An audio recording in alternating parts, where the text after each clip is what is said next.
Hola gente, yo soy Deimos, soy muralista, artista de lettering, me dedico a llenar las calles, los papeles, las pantallas de letras, palabras y frases y me dedico a esto hace más o menos 16 años. Para este tutorial arrancamos pensando en un mural con lettering, pero ese diseño y ese lettering se va a transformar en otras cosas, va a tener otras aplicaciones. Vamos a trabajar unos pines, vamos a trabajar una risografía y vamos a trabajar un textil, vamos a trabajar unas medias. Este tutorial nos va a ayudar a ver cómo producimos esas piezas.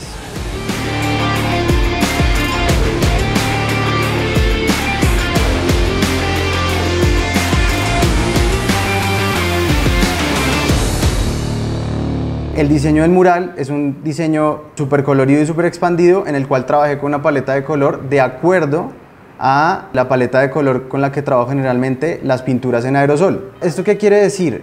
Que en el siguiente momento que va a ser, digamos, la risografía, va a haber un cambio de color y un cambio de composición. Las piezas risográficas generalmente nos dan un margen más grande para trabajar un tema de contrastes, de transparencia, de texturas, y eso lo vamos a aprovechar muy bien. Para el pin, todo lo contrario, necesitamos reducirnos totalmente y concentrarnos en un solo objeto para que ese sea el protagonista de esa pieza. Y para las medias hay otras limitantes, otras virtudes que tienen los textiles, y es el manejo de los hilos. Ya no vamos a trabajar ni con tintas ni con aerosoles, sino con hilos. Eso también es algo importante para tener en cuenta. Entonces, a partir de eso, la idea es que ese lettering que tenemos como principal pieza para el mural se vaya transformando. Y acá les voy a ir mostrando cómo se transforma y qué tips pueden tener en cuenta para transformar sus diseños y llevarlos a diferentes formatos. Entonces, pillen. Listo, entonces, quiero contarles en principio cómo se desarrolló la primera idea, es decir, cómo se desarrolló el lettering. El lettering es el dibujo de letras, ¿sí? Es decir, cuando uno dibuja una letra, eso es un lettering. Diferente de la caligrafía, que es escribir. Entonces, ¿cómo empecé yo el diseño del lettering? El diseño del lettering comienza con una caligrafía, precisamente. Yo lo que hago es, empiezo a escribir lo que voy a diseñar, que en este caso, lo que se hizo fue la página web de Bacánica. Entonces, el diseño tenía www.bacanica.com, y partiendo de esto, la idea era empezar con la caligrafía y más adelante comenzar a hacer el dibujo de las letras. Entonces, aquí les voy a mostrar un poquito de cómo se transformó esa caligrafía en precisamente el lettering y el dibujo.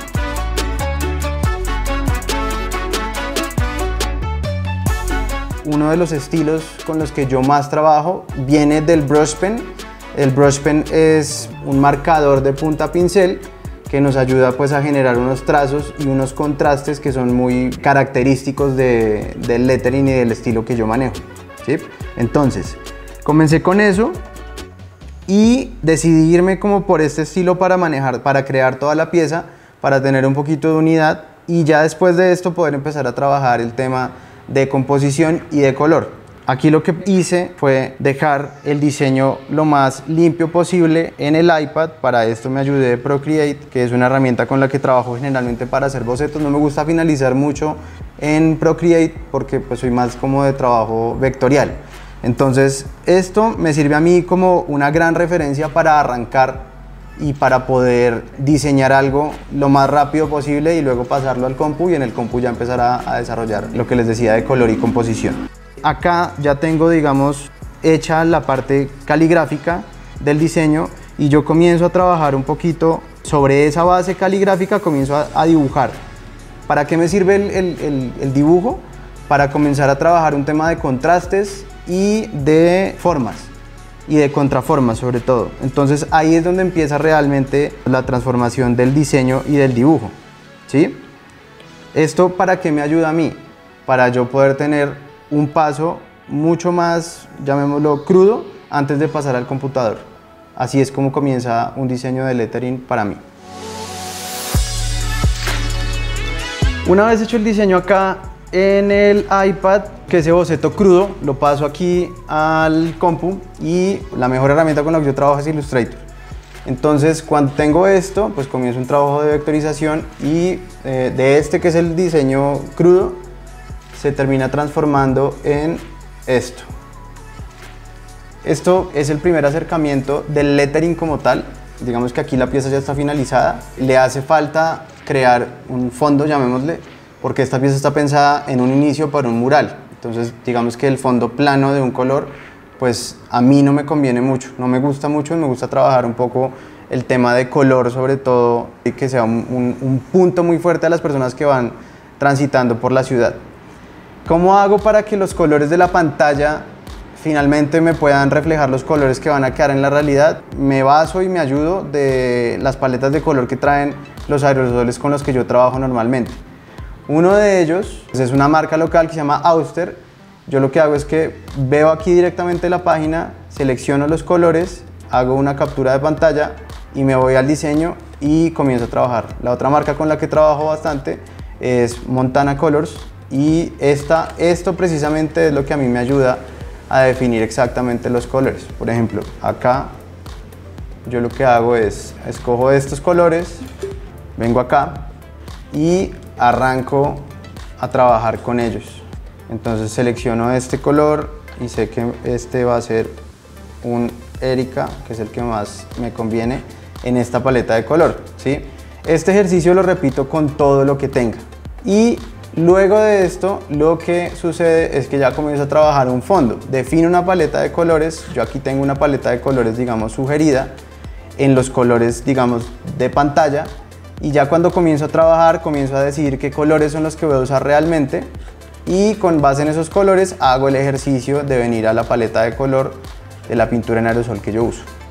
Luego el diseño pues se va a transformar evidentemente en algo que se va a ver así, ¿sí? Entonces acá ya obviamente tenemos un espacio muy protagonista, que es el espacio del lettering, que está pensado para precisamente el mural. Pero aparte de eso tenemos como todo un universo que nos rodea, que nos ayuda a generar esos contrastes que hacen que la frase tenga un impacto mucho más grande visualmente. ¿Qué pasa con esto? Pues que yo generalmente cuando trabajo con marcas lo que yo hago es tratar de evidenciarles cómo va a quedar esto en la realidad. Y para esto pues yo me ayudo de un montaje. Hago como un tema de proporción y de forma en donde el cliente, en este caso Bacánica, pueda ver cómo va a quedar el mural que vamos a trabajar. ¿Esto para qué me ayuda y para qué nos conviene? Pues para que no haya como lugar a dudas cuando se vaya a pintar algo, ¿sí? Porque en el montaje podemos evidenciar escala, colores, podemos ver cómo se va a ver en el espacio y eso nos ayuda un montón para poder lograr bien la idea. Entonces vamos a pasar de un diseño que está muy colorido, lleno de texturas, a una pieza supremamente concentrada. Los pines por lo general son piezas metálicas en donde podemos tener un acabado de la textura que es el que tiene el material o podemos tener un acabado con colores. Yo para este caso en particular me voy a ir por un desarrollo de una pieza con el color del material, es decir, puede ser dorado el material o plateado. Y es importante pues tener en cuenta que esto se hace a través de unos moldes y que esto pues finalmente es una pieza metálica. Eso nos va a direccionar un poco el diseño y nos va a hacer ajustar un par de cosas en el diseño que ya les voy a mostrar.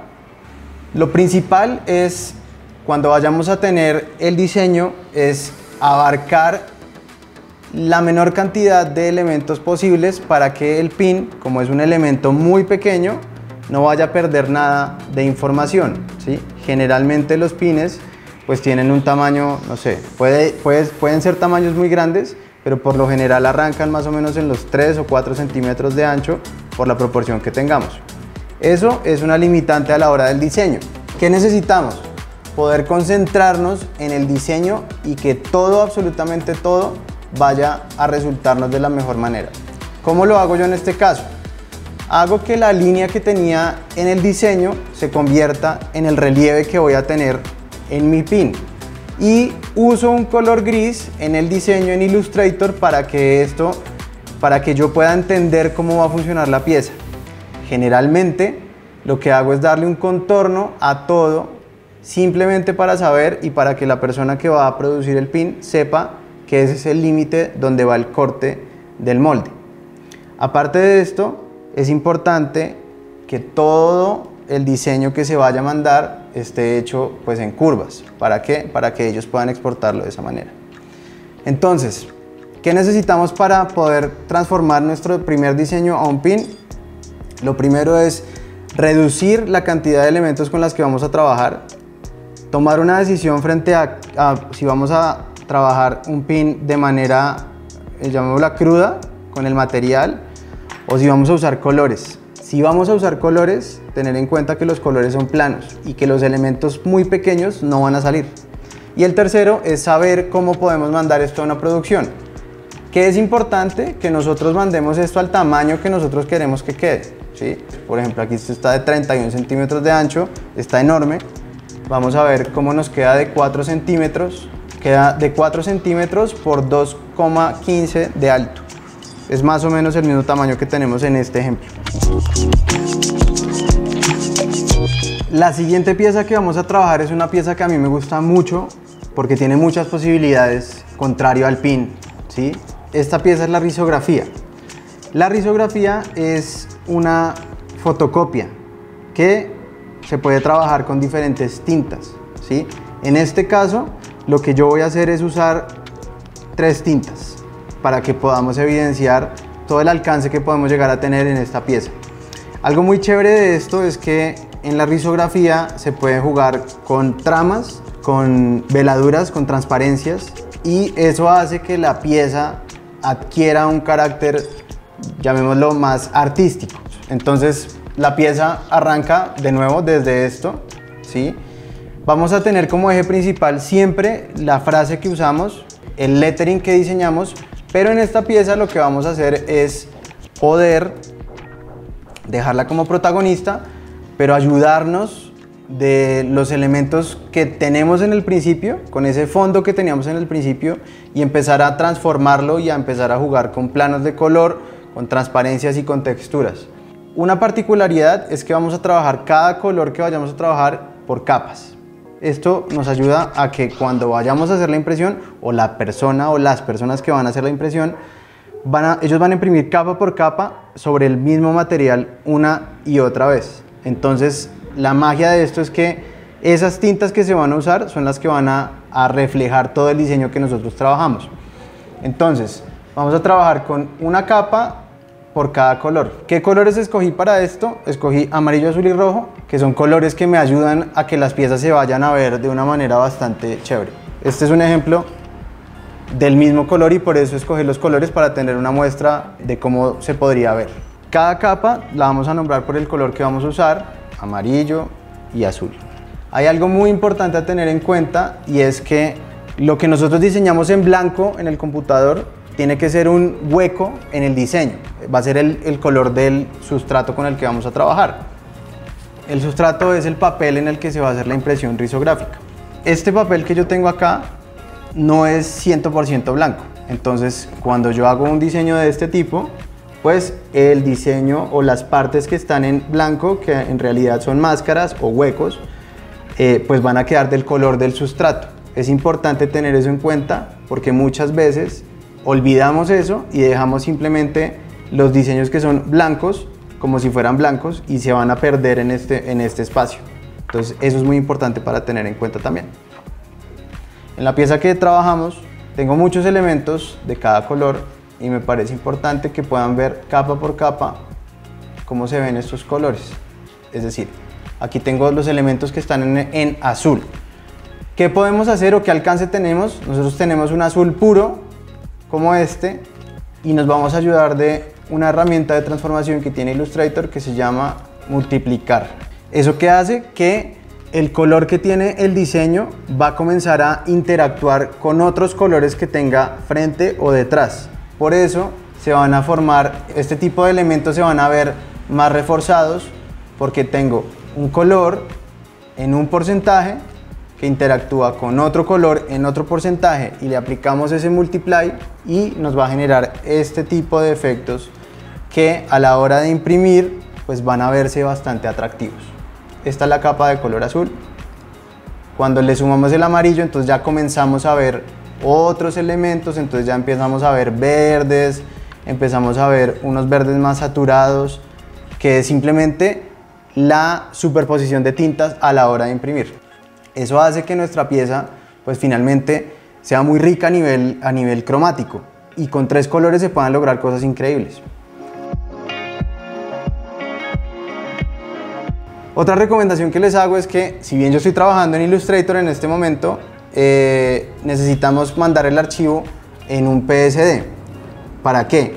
Porque este archivo que yo estoy trabajando en vectores me va a funcionar muchísimo mejor si es un archivo en píxeles. Entonces, para esto lo exporto a Photoshop y lo guardo como un PSD. La última pieza que vamos a trabajar partiendo del diseño son unas medias. Las medias, a diferencia de la rizo o de los pines, se trabajan de otra manera porque pues es un textil. Entonces acá no van a tener las ventajas que teníamos con la rizo, porque no hay tintas, vamos a trabajar hilos, entonces los colores tienen que ser planos, no va a haber superposición de color uno sobre otro. Y es importante que antes de hacer eso hagamos una investigación de proveedores. Hay unos proveedores que trabajan una técnica que se llama sublimado, y hay otros proveedores que trabajan directamente un tema tejido, es decir, con hilos. Este es el proveedor con el que vamos a trabajar en este momento, y para esto tenemos una limitante en cuanto a la cantidad de colores que vamos a usar o la cantidad de hilos que vamos a usar, ¿sí? Para esto vamos a usar 3 o máximo 4 colores de hilo. En el diseño que vamos a usar los lados de las medias para poder usar la palabra bacánica, y vamos a aprovechar la planta del pie para poner el .com. Eso hace que la media como pieza que sea mucho más dinámica y mucho más interesante a la hora de ver. ¿Qué vamos a hacer a la hora del diseño? Vamos a seguir trabajando en formato tamaño carta, y este diseño nos va a ayudar a componer esto. ¿Qué tenemos nosotros acá? Tenemos una simulación de la media en una perspectiva plana. ¿Esto para qué nos va a ayudar? Para tener una referencia clara. Y algo muy importante, que es algo que siempre es bueno tener, es tener una referencia visual con un pequeño montaje de cómo se van a ver a nivel visual las medias. Esto nos ayuda pues a tener un poco más claro cómo queremos que se vea. ¿Qué hicimos para el diseño? Lo que hicimos fue coger la textura que estábamos trabajando, y esa textura es la que se va a volver casi protagonista de nuestro diseño. En este caso vamos a utilizar solamente el bacánica, lo vamos a usar como les comentaba en los laterales de las medias, pero la textura va a ser como la protagonista y van a terminar siendo pues unas medias bastante chéveres. El diseño inicial que hicimos para el mural tenía entre 6 y 7 colores. Para las medias lo que hicimos fue reducir esos colores y irnos solamente con un azul, un verde, un morado, y el color de la palabra bacánica lo cambiamos para que fuera blanco y tuviera mucho más impacto en la pieza, en las medias. Entonces eso finalmente nos va a quedar una pieza así. Para concluir el diseño de las medias es importante tener en cuenta lo siguiente. Lo primero es trabajar un archivo en donde podamos tener un detalle de la media, pero siempre trabajando el diseño expandido, porque finalmente si vemos la media tiene una forma, cuando se va a producir, casi que tiene que ser un espacio completamente rectangular para que haya de dónde moverse y de dónde coger a la hora de construir eso. Otra cosa importante es asesorarnos de nuestro proveedor para ver cuál es la cantidad de colores o hilos con los que podamos trabajar. En este caso son 4, pero puede que el proveedor nos diga no podemos trabajar 4, podemos trabajar 3. Entonces es supremamente importante tener esta comunicación constante con nuestros proveedores para poder determinar el alcance que podamos llegar a tener en nuestras piezas. Y lo último es tratar de hacer una prueba. Siempre. Las pruebas generalmente van aparte del proyecto como tal. Entonces las pruebas pueden ser en cuestión de costos, pueden costarnos un dinero más, pero a la hora de tener un producto finalizado como ese, es importante tener una prueba física que podamos ver y sobre la cual podamos corregir sobre todo. Para este tutorial arrancamos con el diseño de un mural y lo extendimos a 3 piezas más. Hicimos pines, hicimos risografía y hicimos medias. Pero esto no para ahí, podemos hacer miles de cosas más. Podemos hacer camisetas, podemos hacer serigrafías, podemos hacer imanes, no sé, hay muchas posibilidades. Entonces la invitación es para que ustedes puedan extender los diseños que hagan a las miles de posibilidades que hay.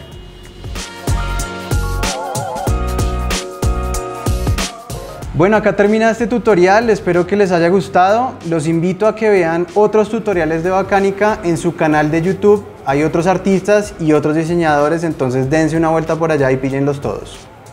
Chao.